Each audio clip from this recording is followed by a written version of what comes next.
All right, everyone. Welcome to Brandon at Random Reviews. I am your host, Brandon Griffiths. Thank you for stopping by. I do appreciate it. If you like listening to a guy talk about one unsystematically chosen movie at a time in weekly episodes with no rhyme or reason, then look no further. To keep up with the newest content, you can find Brandon at Random Reviews on most major video and audio platforms, as well as all popular social media sites. If you enjoy this, please like and subscribe or follow.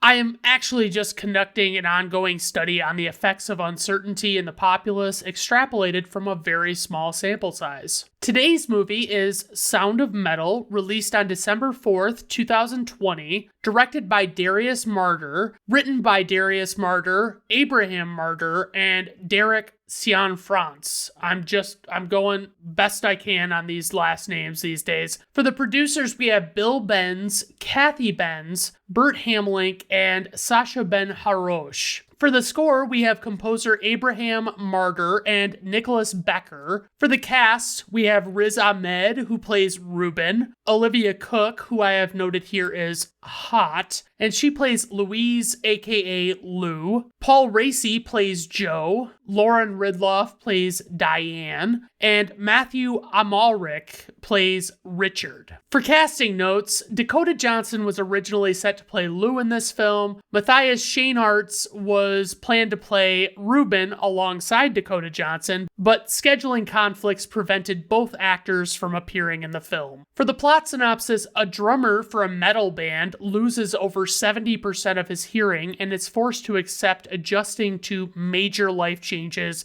that naturally occur as a result. For the tagline, music was his world, and then silence revealed a new one. Alright guys, let's just dive right into the plot of this fucking movie. So, my brother-in-law recommended this movie to me a while back, and I've been putting off watching it for a while. We start off with the main character, Ruben, on drums at a live performance as part of this metal band. I'm gonna be honest, first impression, I would not listen to this band if it were real, I don't think. Just a lot of hard to understand yelling, and historically, I've just never been a big fan of that. The next day, Ruben wakes up next to his girlfriend, Lou, who is also the lead singer of the band, and they're in a motorhome, and they eventually hit the road again. It seems Ruben is going to another show, and as he arrives, he starts to notice something wrong with his hearing as he talks to a few people and is generally just getting ready. And then at the show, while he's drumming, it seems like his hearing gets much worse. And back in the motorhome the next day, he's trying to see if these hearing issues are potentially something he can just fix himself. He goes to a pharmacy, and the pharmacist makes a call and gets Ruben in touch with a doctor to check his hearing. As the doctor tests him, Ruben is in a soundproof booth, and the doctor is covering his mouth to see what Ruben can actually hear without the assistance of being able to read lips at least a little bit. The doctor says both ears have lost over 70% of their hearing, and the doctor presents some expensive surgical options that are not covered by insurance, and then the doc reveals that the hearing is not just going to somehow come back on its own. We see him at another show, and he gets overwhelmed and storms out and has to reveal what's going on to Lou, and she seems to recognize how dire the situation is immediately. This movie does a great job conveying how poorly Ruben is hearing by reflecting it in the actual audio of the movie. Like, basically, there are moments, like, repeatedly throughout this movie where you are hearing what Ruben is supposedly hearing, and it's very effective. Lou tries to get in touch with a man named Hector for Ruben by phone, and because Hector wants to talk to Ruben personally and won't take no for an answer when she says, like, hey buddy, he can't hear you, and Ruben just grabs the phone and just says what he needs to say to Hector, and basically is just like, sorry man, I have no idea what you're saying. I'm not going to be able to hear you on the phone. There's nothing I can do. But Hector lines someone up for Ruben to go meet with named Joe, who is deaf. Lou seems pretty distraught as Ruben and Lou walk off together. Obviously, it's setting in. She's wondering probably, what is life going to be going forward? Joe gets set up with this voice-to-text software so Ruben can understand him. Basically, it's transcribing in real time what Joe is saying, and Ruben is reading it on a screen. And it's revealed that Ruben has done a lot of different drugs. I mean, he is in the rock scene, and he's done a lot in his life, but he's now 4 years sober. And Joe shares that he's actually a recovering alcoholic who lost his hearing when a bomb went off near him while he was serving in Vietnam. Ruben brings up his desire to get the implant the doctor told him about, and Joe makes it clear that his establishment is more about working on mental issues in regard to living with hearing difficulty, as opposed to actually correcting hearing. Lou is brought in, and Joe explains how even though they can't afford it, he says that there are churches that would likely help foot the bill for Ruben. Ruben's concerns about not being religious enough are considered non-issues by Joe. He says that they will pay the way anyway. And after the conversation, Ruben pleads with Lou about just going back on the road and just having her give him cues on stage in real time so he can play. The next morning in the motorhome, Lou wakes up to Ruben smashing things out of frustration with the situation that he's found himself in. He assumes Lou is looking for a way out, and Ruben is refusing to go back to the clinic. Lou elects to make the tough decision to leave Ruben so he can go get treatment, and she'll just go off on her own for now. And it's a very emotional scene as they part ways, and you can feel the desperation and helplessness at both ends of the interaction. Ruben sets up shop at the house, and Joe takes his car keys and cell phone away. There are between 10 and 15 people living in this clinic. They do some exercises together the night that Ruben first gets there, and they all introduce one another kind of like an AA meeting. You can't help but feel like this reaction would be very common, though. Ruben is more frustrated than anything and is visibly unenthusiastic about doing what it takes to accept what his life will now be. And he obviously doesn't know any sign language and is not too great at lip reading yet, and so you just kind of sense that he's feeling left out. Joe takes him to meet this class full of deaf kids, and the teacher tries to get him understanding the basics of nonverbal communication, and ultimately she wants to get him signing and stuff like that. So from what I gathered, the jury's still kind of out on sign language in the deaf community. Not everyone agrees that it's the best way, because not everybody knows sign language. Even people you might potentially expect to know it don't necessarily know it. Ruben tries to repair something on Joe's roof without asking, and Joe catches him doing it and chastises him because he says he really doesn't need to be fixing anything there. Joe tells Ruben he wants to set Ruben up in this room by himself, where he essentially only has one thing to do while he's in there, which is to write whatever he wants to without stopping the whole time he's in there. And this is obviously some kind of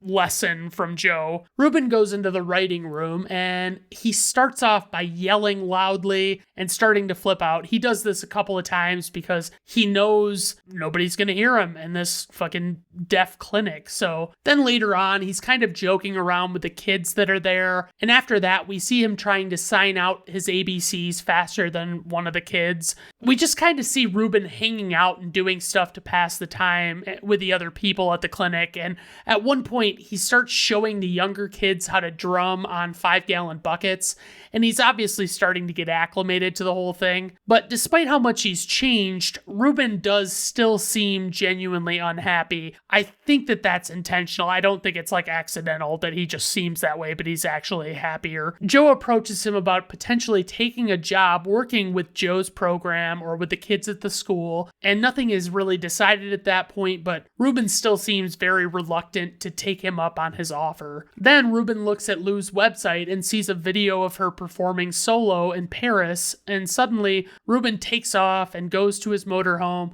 which is parked on the clinic's property, and starts frantically picking things up and sets up his drum kit and just starts playing really loudly. The next day, one of the kids come out and they're checking out the motorhome, and eventually Ruben sells the motorhome to some guy, but he forces the buyer to accept this clause that gives Ruben an option to buy the motorhome back if he decides to within 8 weeks of the sale, but he has to buy it at like a 10% markup or something from what he got for it. Then Ruben gets the expensive surgery that the doctor told him about. He still seems very distraught and returns to the clinic to see Joe, and Joe is displeased to learn that he went through with this procedure. And he's also kind of upset that like Ruben actually sold so much stuff to be able to get the money. And there's this moment, and I've seen it in clips on social media all over the place, and it's this scene where Ruben, when he's coming back to talk to Joe, he says this line. He says, "If I disappear, nobody cares. And that's okay. That's life." And that's fucking heavy, man. That's just fucking heavy as shit. So Joe is bothered by Ruben's views on potentially living a life that's essentially the same as Joe's. Like, basically, Ruben wants no part of it. And it's kind of like Joe is taking that personally, but it's like, it hasn't been that long since he lost his hearing. It only makes sense that he would kind of grasp at straws and still basically be trying to stay in his old life. Essentially, Joe wishes Ruben all the best despite some pretty evident disappointment,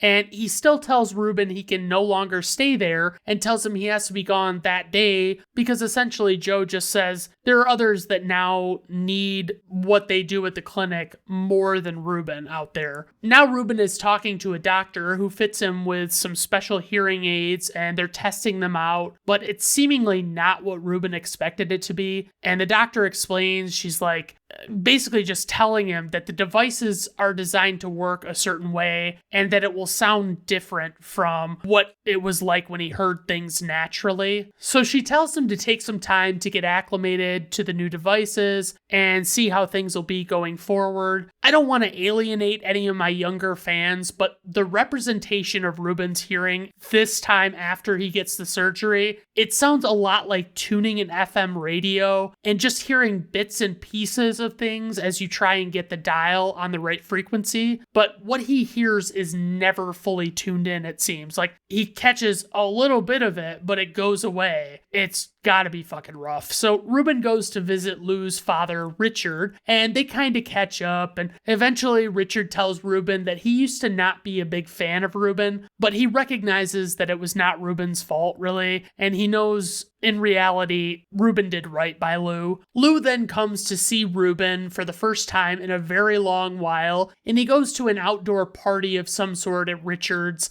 and his hearing is still very much not good with these new devices, and everything keeps coming in and out, and you can just tell Ruben's not liking this situation. Like, he's got like basically a lot of regret, it seems like. At one point, Lou is singing while Richard also sings and plays piano, and Ruben is getting really fucking bummed out about it since it's clearly sounding like a complete mess inside his head. That night, Ruben and Lou talk in bed, and Ruben eventually starts saying how they need to get back on the road, performing together, and she doesn't seem genuine when she says that she agrees with him, because I think she's not in denial and he's somehow still in denial. It's kind of wild. He tells her that she saved his life, but she's also noticing as he's talking that he's like essentially saying goodbye to her. It's just kind of like the way he's talking, it's like, yeah, he's peacing out. Like, you just know he's going to be gone. The next morning, Ruben throws on his backpack and is walking the streets and stops to sit at a bench. He hears these distorted sounds of church bells ringing,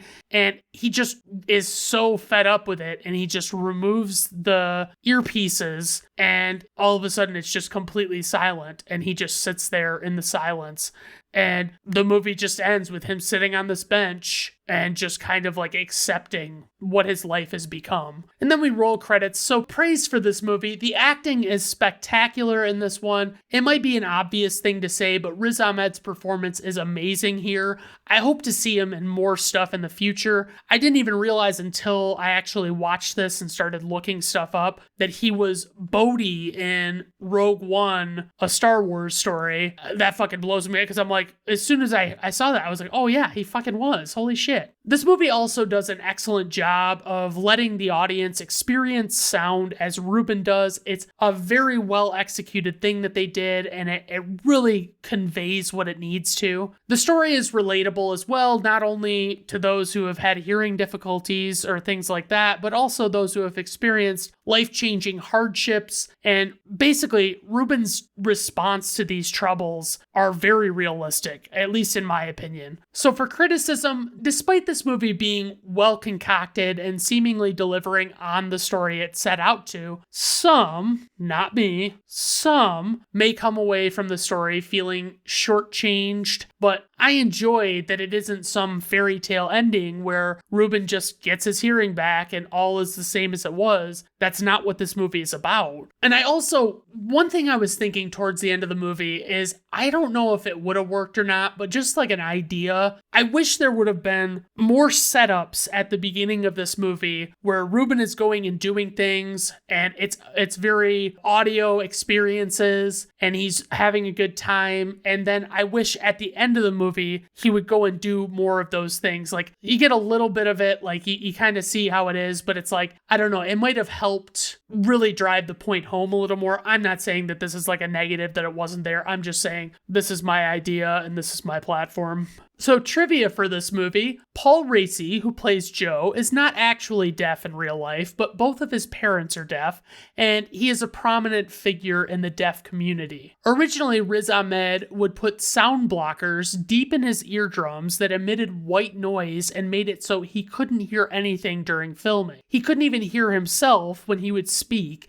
Eventually, he moved away from the blockers and just immersed himself in the deaf community and began communicating with the film crew by way of American Sign Language, which he learned for the film. Riz Ahmed also spent 6 months learning to play the drums for this film. All right, on to info and ratings. We have a runtime of 120 minutes. This movie is rated R by the Motion Picture Association of America. Budget, $5.4 million. Worldwide gross, $516.5 thousand. IMDb rating, 7.7. Letterboxd rating, 4.2. Rotten Tomato critics score, 97%. Rotten Tomato audience score, 90%. Personal rating, 4.5 out of 5 stars. I really liked this one. I'm like right in between 4.5 and 5. So maybe we'll call it 4.75. How about that? One remark I did want to make as I was reading, the worldwide gross only being in the hundreds of thousands is likely more to do with the fact that this was 2020, theaters weren't open, it was only on Amazon, they don't have a good way to translate stream views to dollars, like that, not that I've found anyway. There's not like hey, this is, if this movie got this many views, it would have this many hundreds of millions of dollars in revenue. So I just wanted to clarify that that's why I didn't dive too much into it. So, all right, that is the show for today. If you liked it, obviously, give us a like, give us a subscribe, maybe a follow, depending on where you're at. I'm just going to keep marching on here. That's all I can do. Have a good rest of your day. Bye now.